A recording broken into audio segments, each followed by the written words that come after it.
Well, good afternoon or good morning or good evening, wherever you are, whatever part of the world. This is Mike here. I am Mike Holmes. Some of you know me as Pastor Mike. Some of you know me as Uncle Mike or Friend Mike, whatever. But my name is Mike Holmes. I'm the pastor here at Sinclair Baptist Church. And I wanted to take a moment or two to do some training for you. This is some training for my church people. It's some training that we probably see all the time because we have a lot of volunteers. We're talking about volunteers in the local church. For some of our friends at Baptist Youth Mission or Reach Keep, I'm just kind of reaching out to you like I said I would. I want to try to do some more training opportunities on the whenever I can. I love to do training. I love the fill in the blank kind of format and give you some stuff that'll help you practical things for figuring out how, in this case, how to have a strong volunteer culture, how to have more people being involved doing what needs to be done in your church or your nonprofit or whatever it happens to be. I want to welcome everyone who's joining. If you happen to be on here, I'm in Sinclair, Wyoming. We just finished up, actually the sun is shining today, and we just finished up a really very early cold weather blizzard and snap. We had about 3 days worth of snow and 21 below zero and all those kind of things. So here's what I'd like you to do when you join. Just say hello or hello, howdy, Mike, or whatever you want to say. But let me know what town you're from and what your current temperature is. And we'll see who's got the highest and the lowest and those kind of things. So join me here and go ahead and add those things. Again, for my church folks, hello. This is some of the training I do online for some of our churches. And if you have a church that really is struggling or a ministry that is struggling and needs more volunteers, more people involved, those kind of things, please take time to share this and forward it around or, link it up to somebody. If you're watching this on YouTube, you can go ahead and give us a thumbs up on that and a like button, hit the like button here. And I appreciate that very much. So anyway, I recently had the opportunity to do some teaching with a bunch of pastors about how to make sure that you're not like part of that 5% of people that is doing 95% of the work. And if you've been involved in nonprofits or churches or maybe even just your home, it happens sometimes too, you feel like you're the only one there. You're the last one. You're pushing the vacuum and there's still a stack of dishes. You're the one that has to lock all the lights off, and there's just all sorts of things that happen that need to happen before you can kind of wrap things up. And that's a common occurrence. I mean, this happens all the time in, like, say, homes and ministries and things of that nature. But it ought not to happen. Now, I know most of you probably are like me. You can probably do a lot of things. I can run a vacuum. I can paint. I can fix the toilet. I can do anything. But what I have learned is that I can't do everything. And let me say that again. You can probably do anything, but you can't do everything. And when you start to try to do everything, sometimes what happens is that important things get missed, important things get left out, things kind of fall apart. And believe me, I am guilty of that in so many ways. We get too many things going on, and we don't really get everything done the way we need to. One of the ways to help with this, of course, is to recruit some other people and to get them to buy into your vision and to help you out and to be a part of your ministry, whatever it happens to be, where they start to say, we need to do this and our church is this way. The other day a guy came in, he says, your church is da da da da da, and he'd been going here for a while, and he's like, your church, your church, your church. I thought, wow, I've really not got him to buy in yet. He doesn't really say our church or we, use the we word. So I want to talk about how to have success in some of these areas, and I've got a little kind of an outline here. We've got some other blanks for you to fill in too. I don't have a predetermined fill in the blank here for you. Lots of times we send that out ahead of time when we do webinars. And one of my favorite ways to teach is a webinar format where you can kind of come get back and forth and type in. We can tell where you're from and all that. And by the way, thanks for saying hi and where you're from. I appreciate. Let me know what town you're from and what your temperature is. That's kind of our the quiz of the day here. But I like to do this kind of teaching. Love webinars. Love taking time to train. A lot of good things can be done in that type of a format. And many many churches need and many pastors are longing for this. We get calls all the time at reachkeep.com for churches that are, wanting help reaching young families and wanting help figuring out with volunteers and wanting help how to do a teen ministry or how to get some kid things going. And so I spend a fair amount of my time doing that. I'm very excited. I got a lot more time here lately. Summer kind of ended and a little bit slowed down just a little bit. And I am grateful for that. Also, many of you know, I've been trying to work on trying to hire some more help around here. And we just did a series on volunteerism, and I'll talk about that in a moment. We have so many people in our church that have lifted up my arms and allow me to be able to do this kind of thing. People doing all sorts of work in all sorts of different areas that are new and really was helpful and has allows us to be much more flexible. Also, I've been looking for kind of an assistant that would really help with the work and help kind of takes the future forward here with us. And I can't give you all the details on that, but we have hired somebody and it's all in the process right now. It has to be kind of kept confidential at this moment, but we got some good things going on, and we have made a decision. He said yes, and the family is coming to help. So very excited, very, very excited about that. And that's really kind of gives me the liberty to spend more time with pastors around the country, and volunteers and all the different things that we like to do. We do this type of training as well. With our addiction thing that we have called cleanfree.me, and kind of a neat thing that we're working on. So anyway, thanks for the like buttons there. I appreciate all that. So I want to go in and spend a little bit of time talking about volunteerism, and I got a couple of things here, fill in the blanks. I'll try to fill these in. This is Success Happens, and by the way, I heard this just I think it was yesterday, the day before. Success leaves traces. Let me say that again. Success leaves traces. When someone is successful, they kind of leave little trails where they've been. And not that we duplicate everybody, but when you look and see how somebody does something, that is tremendously helpful in ensuring your own success. So if you're trying to go to the back to the janitorial illustration. If you want to be like a world-class, cleaner, or, make your church be the very best it could be, or your house or wherever, when you go to a fancy hotel, you start to look and see how they do things. You will learn some things because success leaves little trails behind. And you'll notice that many times, especially in the cleaning business and in the hospitality business, they don't clean because it's dirty. They clean because it's Tuesday. Okay, and they wipe windows because it's Wednesday, and they vacuum because it's Thursday or whatever. They have a schedule, and it's like, schedule. So if you're janitorial, it's like, successful janitorial people work on schedules, and you'll learn that. So these are not necessarily formulas that are going to have, make use instantly, have tons of volunteers.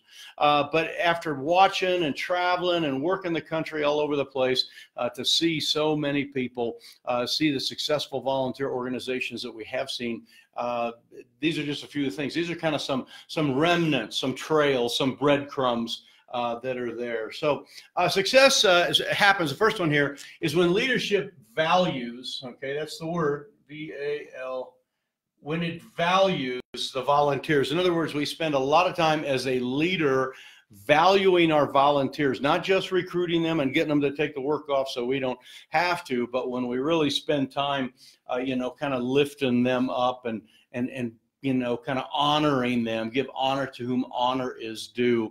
And there's a verse here in Philippians that talks about this. It says, let each esteem others better than themselves. And I think it's very important for the leadership to understand that the people that are out there in so many ways are better than you.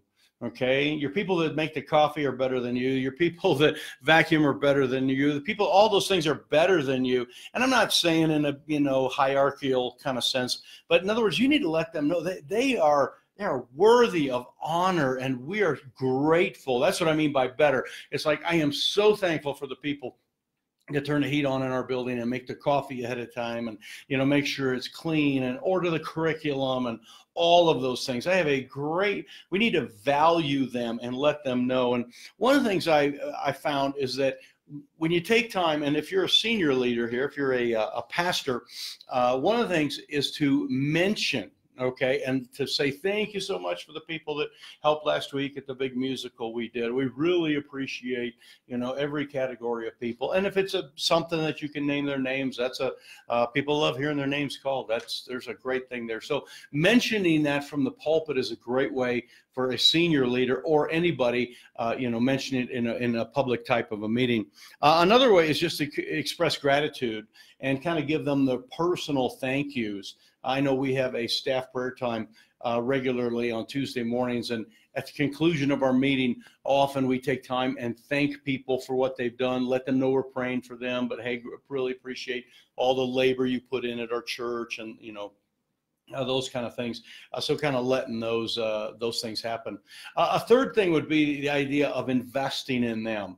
So like if your cleaning people need, like a new mop or something, go to the store and buy them a new mop, or get them a new handle, or, whatever it happens to be. If the sound people need a couple new cables or whatever, work it out so that you can do those things for them. Probably the biggest investment is just actually talking to them and just saying, is there anything I can do for you? What can I do?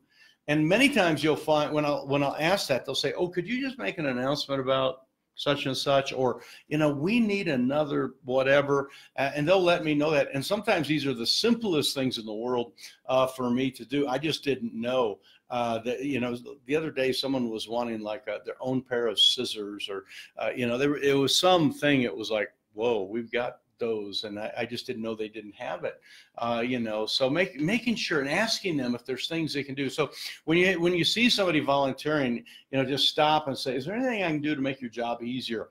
Is there anything that I could do from my position that would help in your position? And that's all part of this idea of valuing your volunteers and just really letting them know that. So just a powerful thing.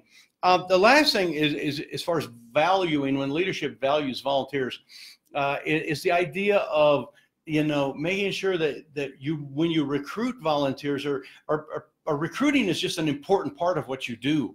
It's, in other words, it's something that's like, oh, it's not like a last minute, like, oh no, we need someone to vacuum. Oh no, we need someone to set up this or that. It's when you take time to really think that through ahead of time and start to value those people enough that you're asking way ahead of time, so that volunteerism is a piece of what we're all about. Now, there's several ways to do this, and at our church we do a couple different things. One is we have at our membership class, we have about a 3-hour membership class, and churches handle things a lot of different ways. But we spend about 3 hours in a membership seminar type thing, and I explain, doctrine and all our values, our core values of the church. And then at the conclusion, we have and this is actually, I'll try to put these PDFs on so you can get to them.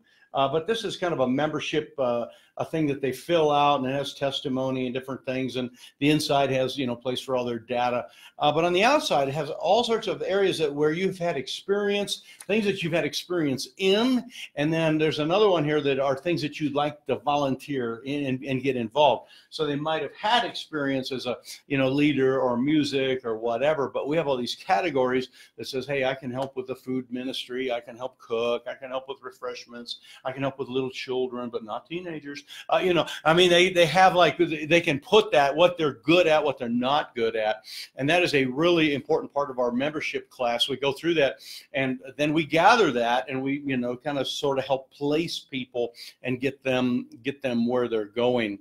Another thing that we do on a regular basis is we take a tour. We have 2 services, but you could easily do this after church. If you just have one service, you would say, hey, after church today, or you do this like 3 or 4 weeks ahead of time. After church in 3 weeks, we are going to have a tour after church. And I know you know a lot about the building, so you can find your way around. But what we're going to do, if you're new here, I want to walk you into the Sunday school rooms and tell you kind of how we do things.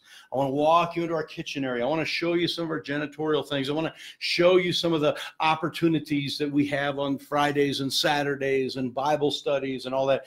And you do that not in the Sunday morning rush and while the preaching and you got to get your music in, got to get all that stuff in, but you do it in the margin. You do it after church. People hang around. They can ask questions like, well, what do you need in the Sunday school area? It's like, well, right now we have teachers here, but we need another teacher in this area, or we need someone to help get children back and forth to the bathroom, or we need someone that would help with decorations. And you can explain all that. And then, of course, you have your department heads or whoever teaches kind of be in that area at that particular time. We call it the Get to Know Sinclair Baptist Tour, and we've had all sorts of people go on it. It is just a great way to kind of go through and slow down and talk about what is important to you, and it's a real good thing. The other thing that we have, and I was just looking at my notes here, that really values this is several times a year. Well, put it this way, probably once a year. I mentioned it several times, but once a year we do like a dedicated sermon series, and I just finished this a couple months ago, a sermon series on serving and the servant's heart. And so I took 2 weeks in a row and I talked about a servant's heart and what you could, how to do have a servant's heart and all the different things along that line and the importance of doing that. And then at the conclusion of the service, I gave them an opportunity on a card here to sign up for different areas of ministry. And we have a lot of visitors here. So we had a lot of visitors that signed up for different things. Like you don't have to be a member in our church to do quite a few different things, like, cleaning and vacuuming and food ministry, a lot of different things, moving boxes around, all sorts of different things. And people signed up for that. We had a first-time visitor that actually came and signed up for the food ministry and came like a couple days later to help us move boxes around. It was really great, and been to church here almost every Sunday since. So really a neat thing. But having places where people can sign up. I failed to show this one here too. This is the one that we hand out when we do our tour, and we sit down and explain some of these things and go through areas of volunteering where they can help. And like, I think I could help regularly, or I'm interested, or man, that's me. I'm all about, that kind of teaching or that kind of ministry. So those are some important things. So leadership, when you need to value, okay, and this is, where you put a high priority, and churches have high priorities on a lot of things that are important. And so this is a struggle, believe me, very much missions, missions and preaching and soul winning and evangelism and Bible knowledge. There's all sorts of things. But if you're going to have, put it this way, if you're going to be the 5% that does 95% of the work, then just erase that one and don't value that. Somewhere you've got to elevate this idea of serving and all that. In fact, we try to talk about the idea of not going to a service, but doing service. It's very important to us. And our people come to a service, but we also want them to be involved in a service. And we have double services. So we have kind of this work one, worship one. In other words, you can come to a church service, sit down and worship with us, and then you also can move during the next service. You actually can serve and drive kids back and forth, or set things up, or shovels the snow off the sidewalks like we had this week. All of those kind of things. So we have a high percentage of volunteers. In fact, I'll read through that in just a little bit. So that's our first one there. Let me find my marker. Success. The second one here. Success happens when the serving culture. Okay. When the serving culture is strong. And this is the idea that it is interwrapped, and this is very much tied into what we talked about, but it's the idea that you and I have the opportunity to shape our culture. In other words, the things that we talk about, the things we emphasize, all of those kind of things are there. So we need to make sure that we really focus on that. Now, let me tell you how things get into a culture, okay? And it's ABC, all right? It stands for your announcements, Okay, it stands for your budget, and it stands for your calendar. ABC. Announcement, budget, calendar. Anything that's important in your church is going to be on those. Okay, let me say that again. If something is important in your church, it's going to get announced, it's going to have money behind it, and it's going to make it to the calendar.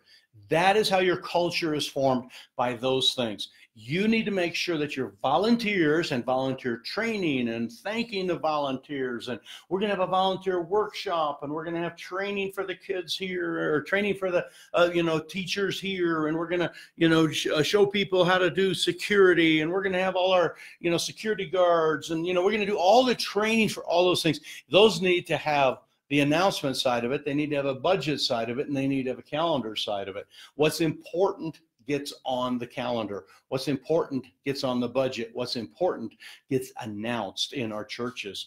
And so you want to make sure you do that, because that is how you shape your culture.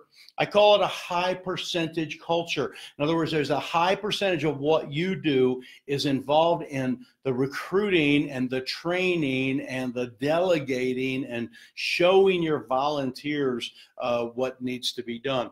In my life, what I try to do is I try to spend 4 to 6 hours of every week, okay, 4 to 6 hours of every week in volunteerism and training and helping somebody and taking time to do that. And you'd be surprised, just surprised how well it works when you take time to do it, and the questions you get rather than just rattling things off. Let me give you an example from just this weekend.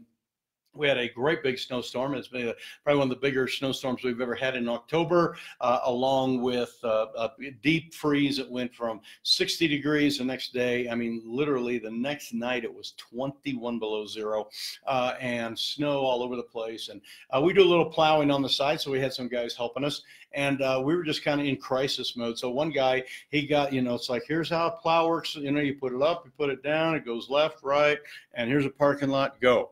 And, he was out there driving around in circles and, eventually, more like finger painting. He was kind of smearing snow all over the place. Well, I kind of saw what was going on. I said, hey, why don't you ride with me for a little bit? Had the guy hop in my truck. We spent about an hour in a parking lot going through, and I said, this is how you do an edge, this is how you do the side. Don't put the snow in front of the dumpster. Don't plow in a fire hydrant. There's some things that you have to kind of be careful about, and it took a lot of time. The next day, he called me, where we were on the phone already, and he said, I just want to thank you for taking time to train and to show me kind of how to do that, because the first example wasn't very good. Someone had just kind of turned them loose. And things happen, believe me. When you're in crisis mode and you need someone to, like, boy, we got to clean up, someone grab a vacuum, someone do this, and you got a middle school kid out there running a vacuum.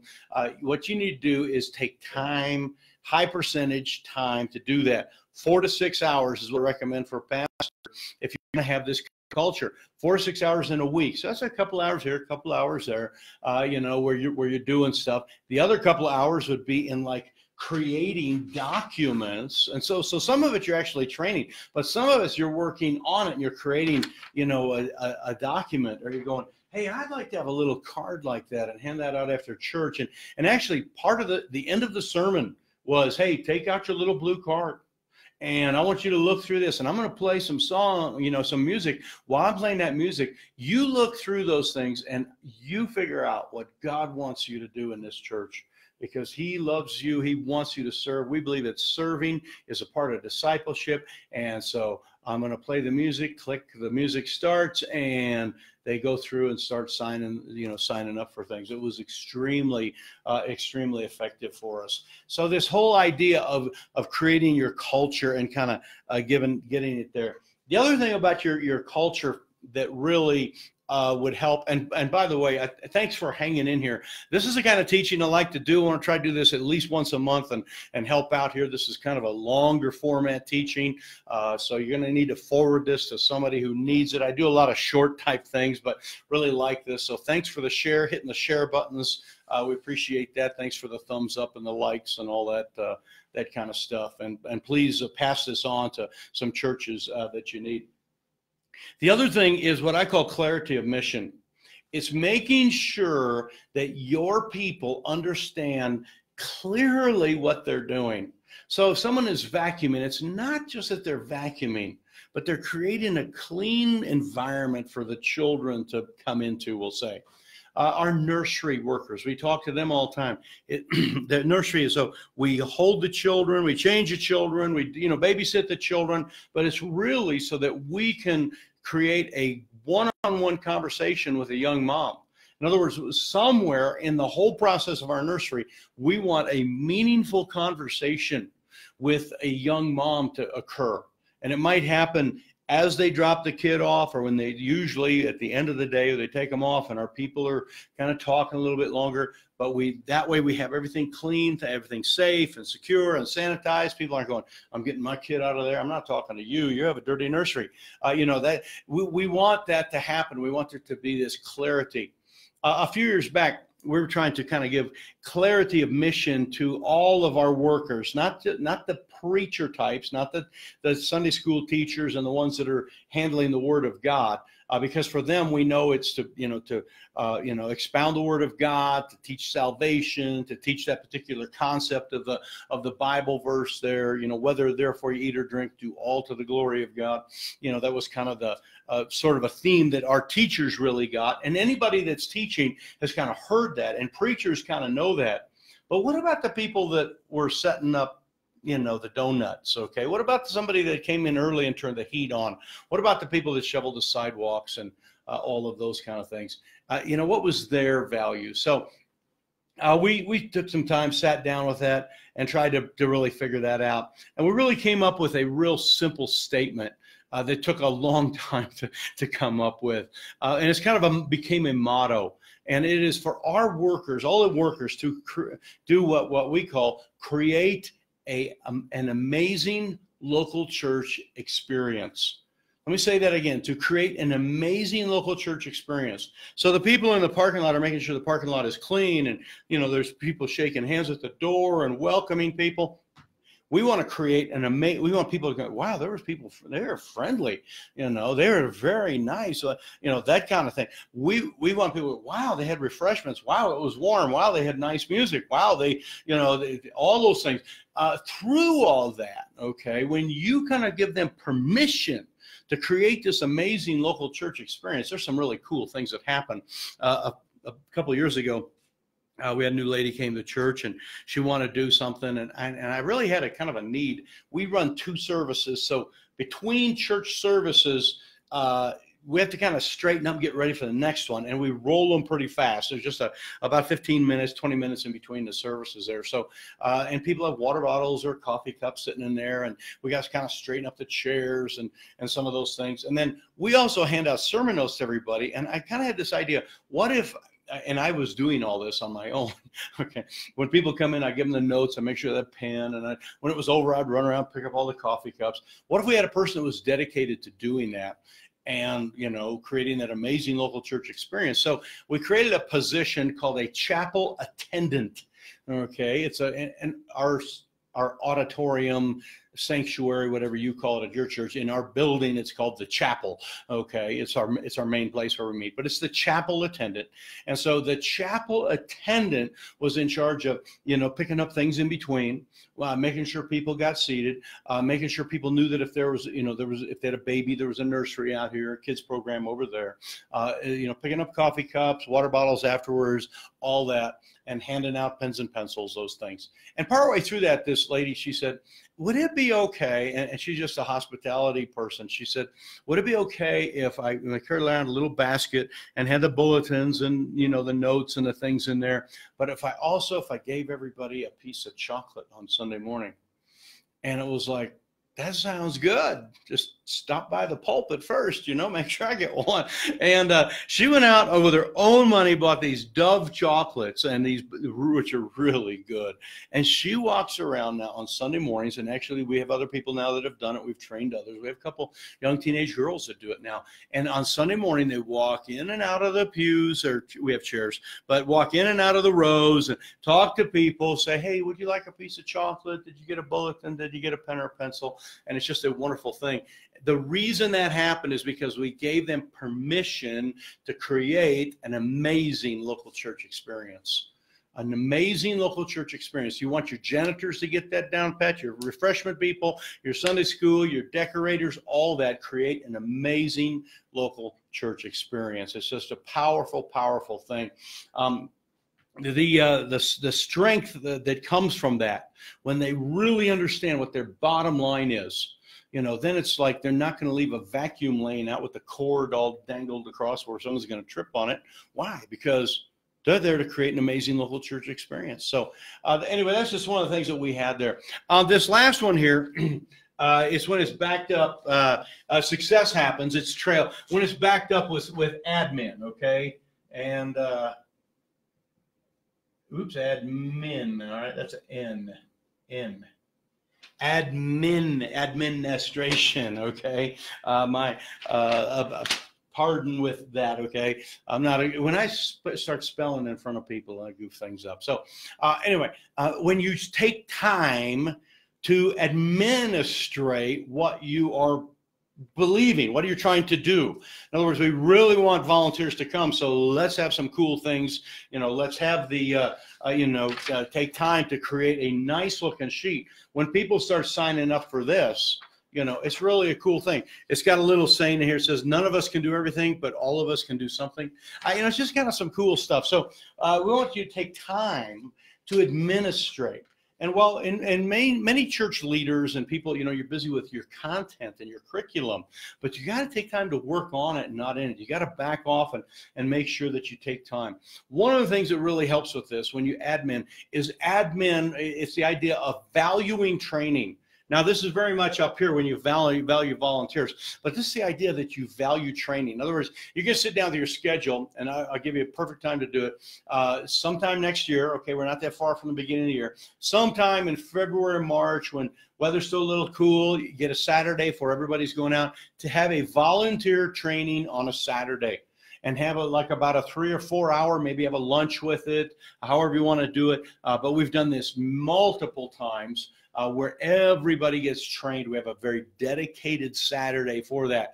Last year, we had nice T-shirts we gave to everybody. We spent some special time training them in a bunch of different areas. You're going to want to do that. You value training, taking your people off-site. One of the things I would just love to do, and I'm just trying to work it into my schedule, is where I could have all of different departments and I could just meet them not at church, not on a Sunday, not on a Wednesday, not during a prayer time or whatever, when it's busy, but an off time when we can really focus and go to an off-site place and really hunker down and talk about the nuts and bolts of that. For example, we have a nursery with, we have 15, 16, 18, whatever babies, we get a lot of babies in the nursery. It takes a lot of people to run the nursery. So we have a lot of volunteers that have just kind of come in onesie, twosie. And you know what? When they come in, do like one here and one there, one service a month or whatever, they don't get the values. They don't get the real deep stuff. So what I would like to do is take all my workers and pull them out for a couple hours and go to and you can rent places. You can go to most of your banks would have like a boardroom, and you say, hey, we're going to meet at the First National Bank, and we're going to meet in their boardroom. It's like, whoa, it's going to be an important meeting. You come in, you sit down, you got water bottles, you got pens and pencils, you go through some training like this, and you teach your Sunday school workers, or you teach your food people, or you teach your janitorial people, you teach your nursery people. Take segments of them and train them and really focus on that. So we need to take time to value training. The second thing is written procedures, where you take time to actually write out lengthy procedures, what a person does, what they shouldn't do, here, there, all the different things that happen. And that takes some doing, and sit down with the people and then let them work their way through. And, we better change that. We better alter that. Those are some good things. The last thing I wrote down here, I'll kind of wrap this up, is the idea of empowering your volunteers and making sure, again, that they have finances and tools and time and pulpit support, announcement support in the bulletin. Like if your nursery department, say it has a dozen workers, you need to go to that nursery worker and say, is there something I could put in the bulletin that would help the nursery workers, kind of unite and be together, those type of things. So empowering your volunteers and letting that happen is great. So, hey, I need to wrap this up. I just want to share one story. A week ago, Saturday, I was in the process of doing some training. And a guy had a young family I work with. They help with the teens. They had asked if there was if they could help in a certain area. And what it was is we have these church signs that we set up, and we set them up around town. 3 different signs we put up, and they are probably the most prolific thing that we have. People see our sign all the time and come to church because they see our signs in the next town over, about 5 miles away. And then when you come closer, there's a few more. So they see the signs and all that. It's easy to set a sign up. I can set the sign up. I've done it for years. My son helps me with it a lot, or all my sons have probably helped me do it. Everybody, a lot of people I've kind of said, hey, could you do them this weekend? I'm gone or whatever. But I mentioned in the sermon series I did how it'd be nice to have someone really buy into that. And this young couple said, did anyone do that? We'd like to volunteer to do the signs for you. It's like, yes. Okay. I was so excited. So I am out on a Saturday morning doing signs, and we're showing him like where to set them up. And he ran out and took a picture with his phone and, did some of that kind of stuff. So we got the signs taken care of, and we were coming to the church to do the last sign. There's one that we set up just right in front of the building on the sidewalk, and it's a windproof kind of sign. And so I was showing them kind of how to get in and do that. When I walked in the building, the coolest thing was going on. One of my men that works here, one of our guys that does a lot of stuff in our tech area, also runs a men's Bible study. And he is sitting down with 2 people, and he's showing them how to run a men's Bible study. He's teaching one guy how to do the content side of it, and then he's helping the other guy with what we call the hosting side of it, which is making sure someone's here early and the heat is on, and that the guys have coffee and donuts or whatever they're going to eat. And we found that if you separate those 2, then at least you got 2 people show up. But then more people come and all that, because someone's really focusing on the hosting and cleaning up. Someone's focusing on the content and some of that type of stuff. So I walk in, I'm training. I walk in and he is training.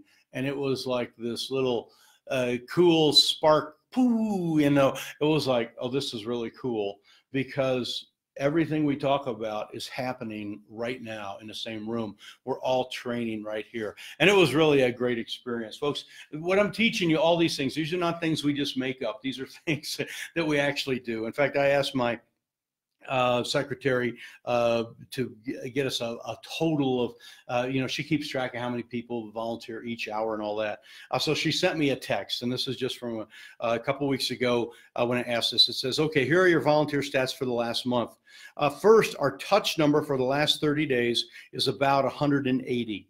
Now, let me explain what that is for just a moment. A touch number is a number that is all the different people who have come to church. So over a month period, we have had 180 different people come to church over the last, this was the last month. So that's not just attendance in a service, but that's everybody. We have a lot of shift work, so it's very important, because I pastor those people, even though they can't come because of their shift work. They're still part of our church. I have to bulletins to them and information to them and get their teens to the activity and all that stuff. So our touch over the last 60 days is 219, which is closer to normal, and that's true. We're usually, a little bit above 200 people that come to church here on a regular basis. In the last 30 days, we've seen about 68 people give an hour or more.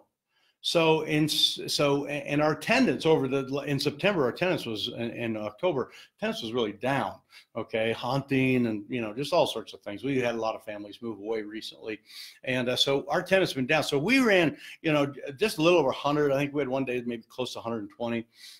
So we had 68 people give an hour or more during the week. In other words, so we had like 68% of the people doing 100% of the work. It's great. The last week there were 41. So last week there was 41 different people that gave an hour or more of time involved in something other than sitting in a service. We don't count when they sit in a service, but when they help in a service or do security or they clean up afterwards or whatever.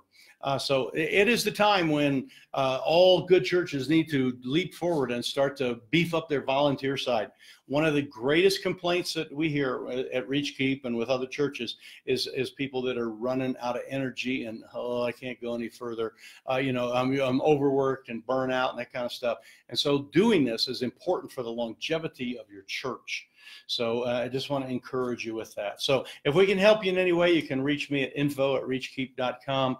That's my address there. Also on December 6th, is our next First Friday. I want to talk about how to get new families with young kids to come to church.